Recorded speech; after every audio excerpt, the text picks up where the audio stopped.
It's Kent and Izzy reviewing a new truck today from MrTruck.com, and that's where you go to find your best products, your accessories for your trucks and your trailers, same ones we use in all of our reviews.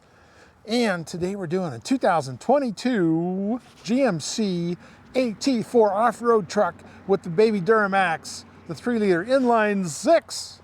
And we're going to pull this trailer 6,200 pounds up into Wyoming, going up some hills and down some hills, and see how it works out. A little bit cold and icy today. So Izzy, how are you? Just a little chilly.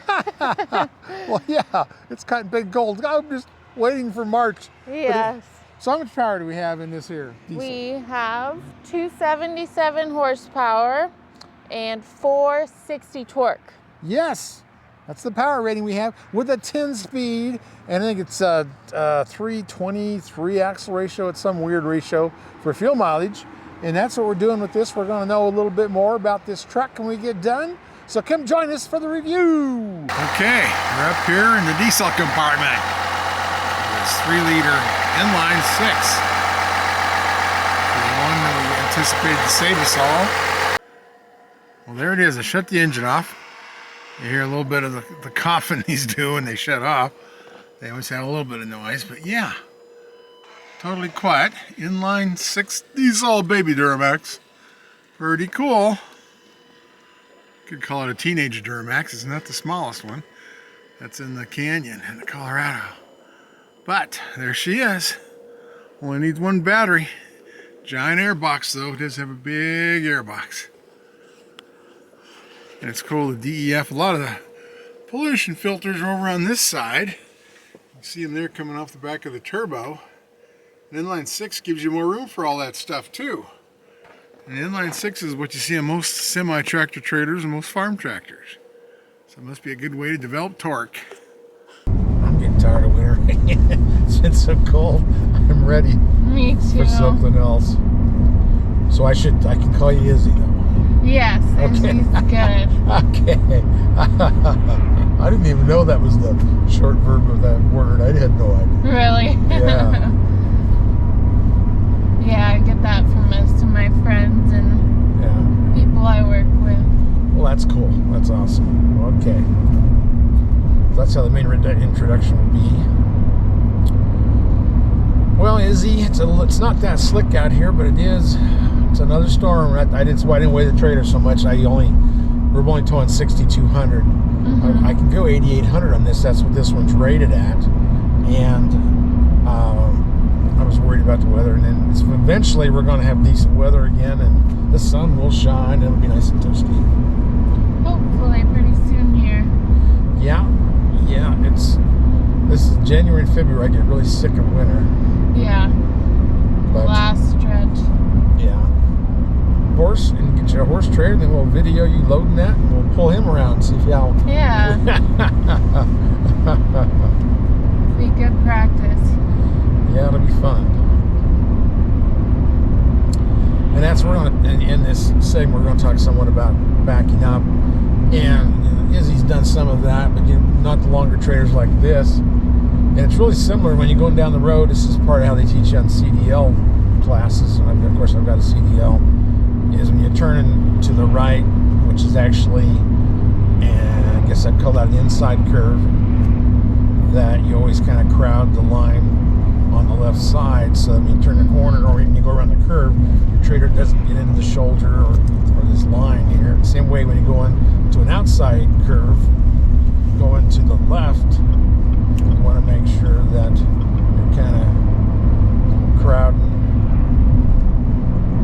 the side of the road a little bit. Opposite side. Yeah. Wide turns. Yeah, it's all about where the trailer's going to swing. So once you get that figured out, these semis have to do it because they're, it's 53 feet long trailer and probably 25 foot long tractor, but we're only 22 foot trailer. So we're doing good. Easy. Oh, I know. Now, see, this is the camera that actually shows both sides of the trailer. And now turn on one of your blinkers. Let's see what that does. Oh, they don't want me doing that. Well, that's no fun. So does that picture there, which shows you more of the trailer, does that help? Or does it? I think this one probably. It depends on the space I'm backing into. Yeah, that's true. That would be more of a test if we were trying to back between cones or something. Yeah. I'll have to remember that next time. I'll bring some cones so we can play with that. But it does let you see a little bit more. I'm gonna blinker. Oh, there you go. That's the picture I want. But I guess it won't let me do that. Bag it up. Well, it's not a whole lot different. Try the other blinker. See, that gives you. I thought those would be so cool to use, but I understand what they're doing there. See if that picture goes away. It did. And you decide, or go back and forth which one actually is going to help you steer better. Yeah, and use the bottom part. Cause now, I guess you have to move it around, don't you? See, I see what you're doing. You're going to crank it to my side, yeah.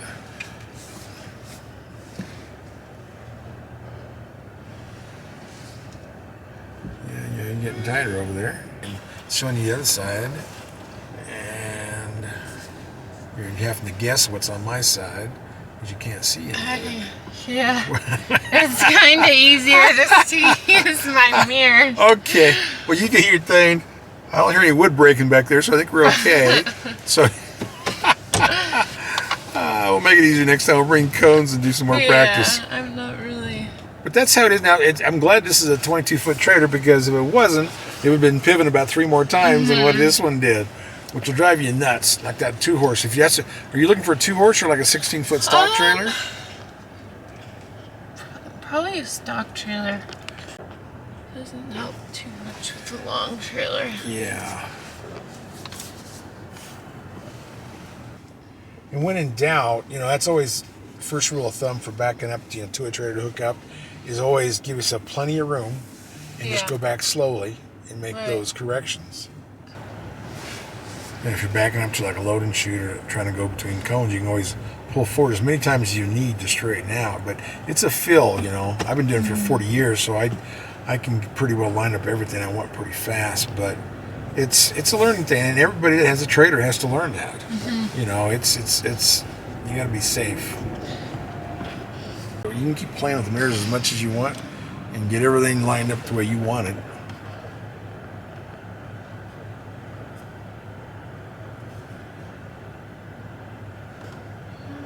I think that one's probably the easiest one, trailer.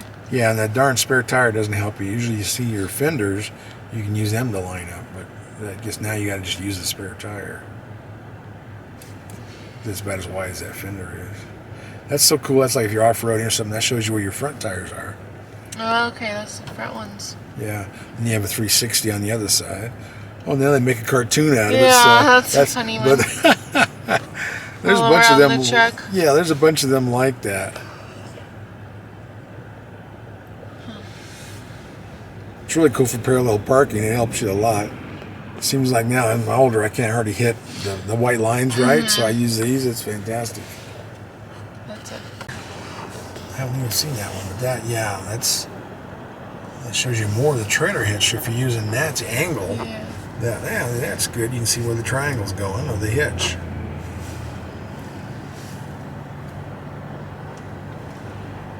You found a good camera angle there. That's not too bad if you're trying to straighten it out or something. Yeah, that's good. And you have not hit anything yet. This is really good.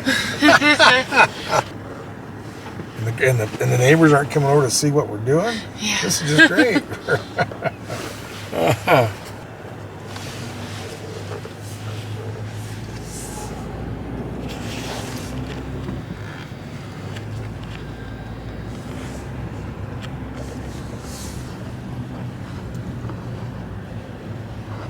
Those different cams are interesting. Yeah. I think the one with it on the sides works best. Oh, yeah? Me. Don't go away, MrTruck.tv. We'll be right back.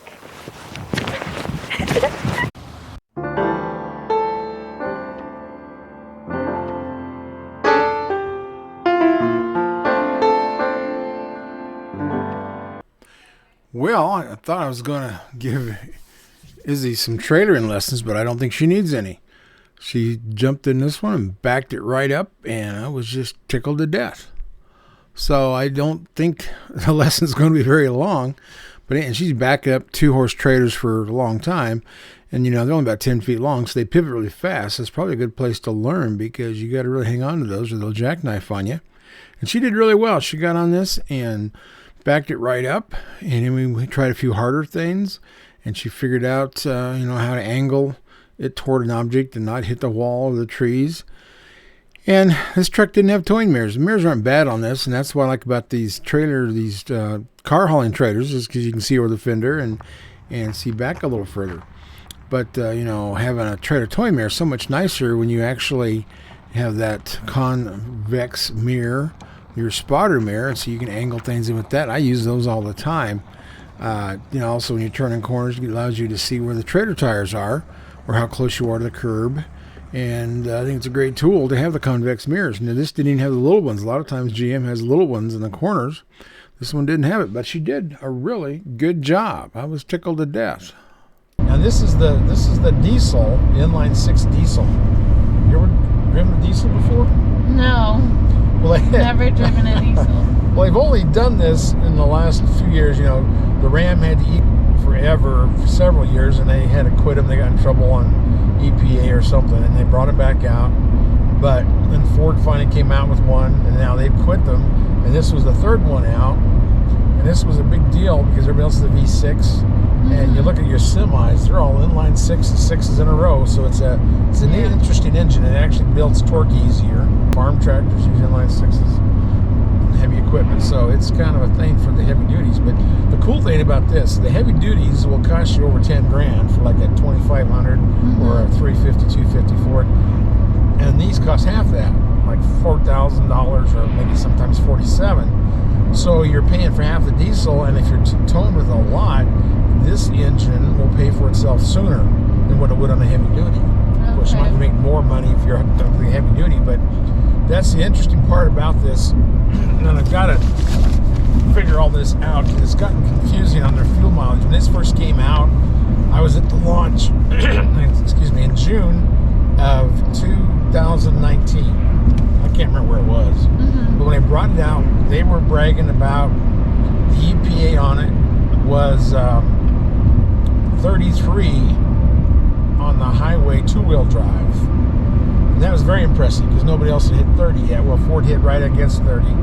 But they hit 33 two-wheel drive and they were 29 four-wheel drive, which beat everybody on fuel mileage. And that was so impressive. And looking at this one is really confusing to me because it's only showing 23 on the highway and it's four-wheel drive. And then it's 20 in the city, 21 on the highway. So that was quite a drop. But I know this is loaded and it's four-wheel drive. But it's got a lot of options. This is a limited AT4. It's an off-road package. Okay. So it's got of course the skid plates, the all-terrain tires, the special shocks. And it's got a 2-inch lift, so actually it's made to climb a few rocks. Okay. So it's pretty cool, and all that when you do a lift, that also lowers your trailer capacity. So you put all that together, and that's why it is here. And I was looking because I didn't remember the older ones, so I looked one up, which was the last year. They came out in the fall of 2019, and so I had one a year ago with the same combination.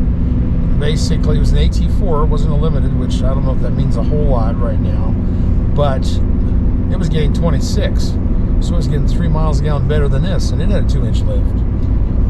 So I'm not quite sure if they, what's going on with why the fuel mileage is dropping, because this would be my ideal truck, because of now for the real this is a fake 2022, because it's just like the 21. Then we're coming out with a real 22 in just a few months, maybe a month. And that one will have a heavy-duty chassis, so that if you get the max tow package, it's got like a better frame, and I might even include suspension and axles. I'm not sure yet. But that one is rated to tow way up there, and then this one is rated actually at 8,800 pounds towing. That one, if you get the max tow package, is rated for like 4,000 pounds more. And let's see where I put those notes. I think that gets it clear up there.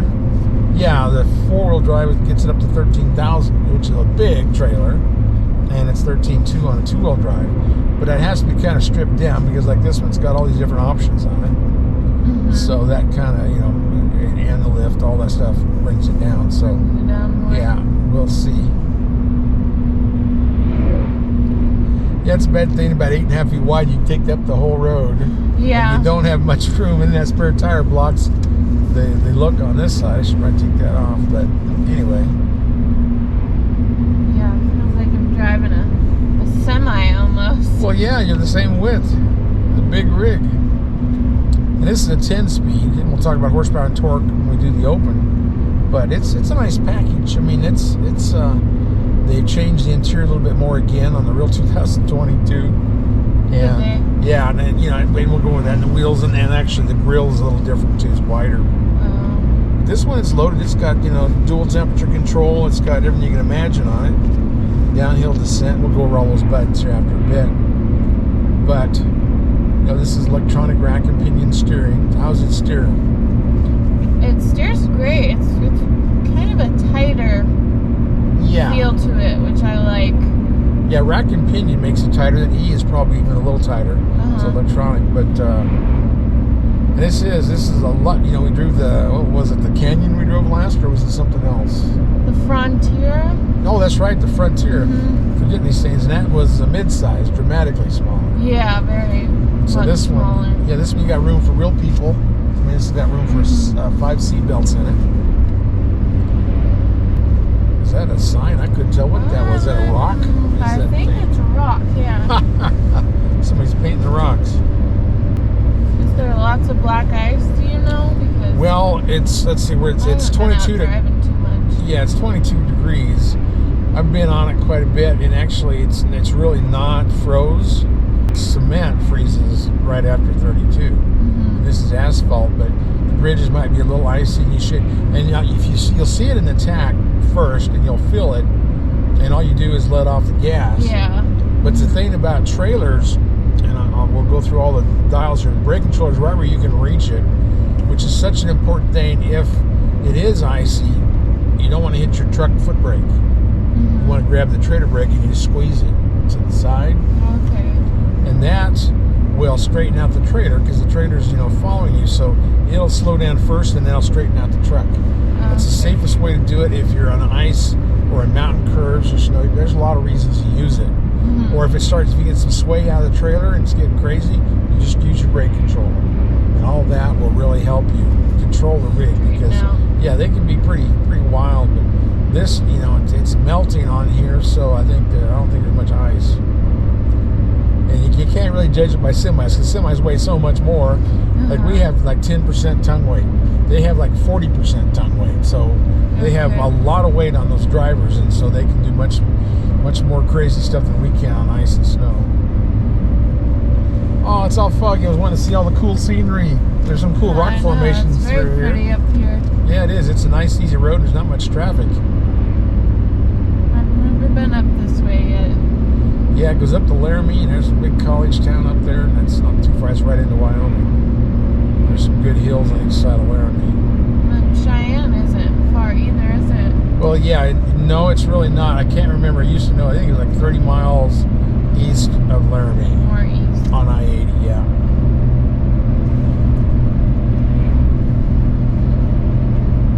Yeah, you live near a couple of good roads like this. This road, and then what we did last time up Pooter Canyon. I love the way all that looks. What I also like about this engine, I mean, and we'll see right now, you know, it's showing 13.8 miles to the gallon in the dash. And that is good for a trailer. I mean, we're 6,200 pounds. But a lot of times, like a gas engine, like the 6.2, which was the other big engine you could get in this truck, and it costs the same as a diesel. So in that case, I would always buy the diesel, because, you know, I'm going to guess that 6.2 is 22 miles a gallon, might be 21 on the highway, and this is 23. But the diesel's always going to get better fuel mileage pulling a trailer. You know, the gas engine, you're lucky to average 9 to 10, and a diesel like this is now doing 13, and we're going. So all my trailers have Tucson tire pressure monitor. It shows 12.7 volts is what it's charging the battery at. And there's the tire pressure, all 4 tires. And then next will go the heat. That's the temperature in all 4 tires.